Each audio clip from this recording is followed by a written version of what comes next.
G'day, my name is Ian Castle. I'm your Aussie vocal coach, and today the topic of this lesson is how to become a confident recording vocalist. Now, has this ever happened to you where, when you're at home or you're at your vocal coach's studio, you've been practicing for a recording and you've got it to a level where you're vocally happy with it, but the moment that you step in front of a microphone, you freeze, or everything just goes pear-shaped and everything you practice pretty much goes out the window. So why does that happen? Why does your heart rate just suddenly start going up? Why does your breathing just completely get shallow and high, which affects your vocal performance? Well, the reason is it's because the situation is unfamiliar. And us as humans, we like the familiar. We're creatures of habit. And anything that's unfamiliar to us, we tend to react a little bit differently too. So in a recording studio situation, you're suddenly facing this environment where you've got a pair of headphones on, you're standing in front of a pop filter, this thing, and you're looking at this large condenser microphone, and you've got an engineer in another room saying, okay, recording, and that little series of events is very unfamiliar for most people unless you're recording just about every day.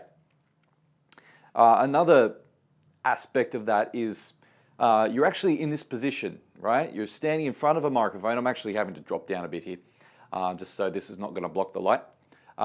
You're in this really static position, and if you're in a static position, things will start to become tense. Now when you're at home, you might be just moving around, singing, and moving and singing is actually really good because it releases tension in your body. But when you become static, you start to become tense, and any tension can lead to vocal problems. Because with these microphones, you can be a little bit flexible with sort of moving, but as soon as your mouth or your head goes off axis too much, your voice is going to really drop out.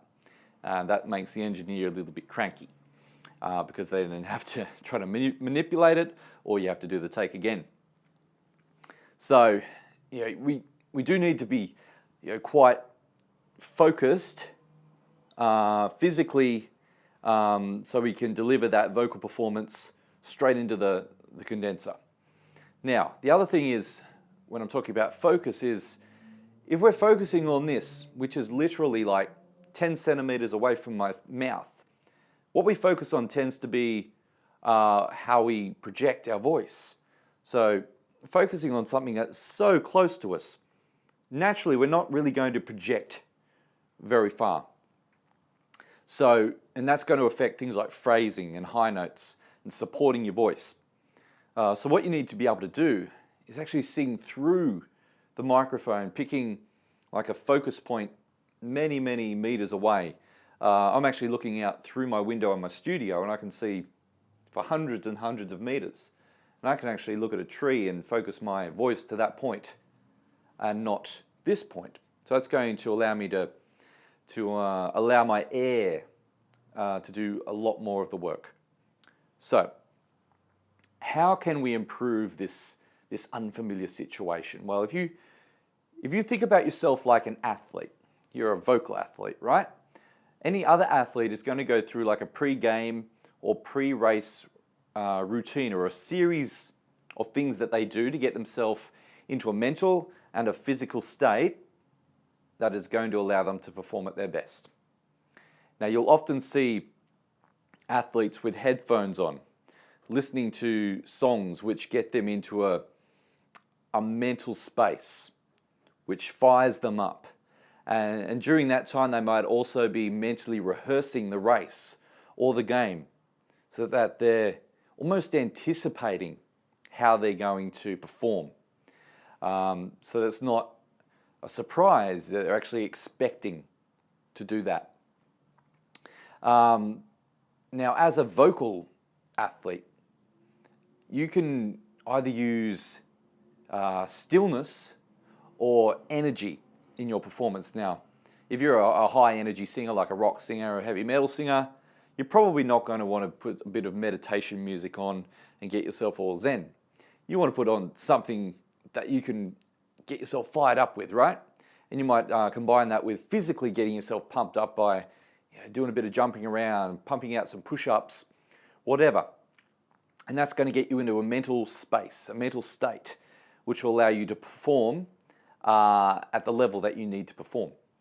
Now, maybe you're on the opposite end of the scale as a singer. Maybe you're a bit more of an introverted, acoustic type of a singer, where you might need that stillness in your mind. So you would put on music which is going to allow your mind to be still.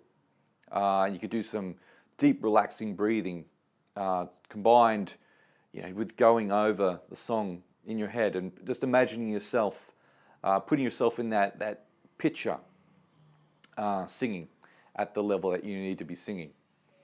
Now that's going to mentally prepare you. Now obviously vocally, no matter what type of vocalist you are, you're going to want to warm your voice up as well, much like an athlete would physically stretch. They wouldn't just jump out of the car and straight to the start line and run 400 meters. They're going to go through a physical warm-up as well as a mental one. Now you can actually practice this. You can practice this environment easily enough at home.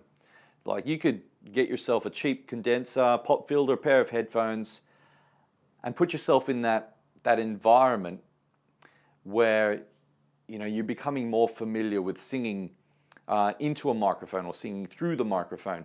Having headphones on and hearing yourself while you're singing a little bit more real time, if you know what I mean.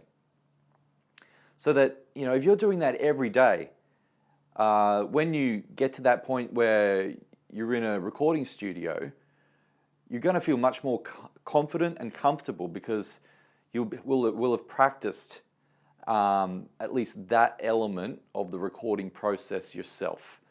So there are really no surprises to you. You should be a little bit more calm because that is familiar to you. Now obviously the environment itself, the recording studio building, is going to be different, which you can't really control. But at least that smaller aspect, or maybe bigger aspect of the recording process, is something that you can control and become better at through repeated practice. Now any skill gets better by repeated practice. Okay, you become more confident and more comfortable the more times you do it. Okay, so that's it for this lesson on how to become a more confident vocal performer, or a confident recording vocalist. That's what I meant to say.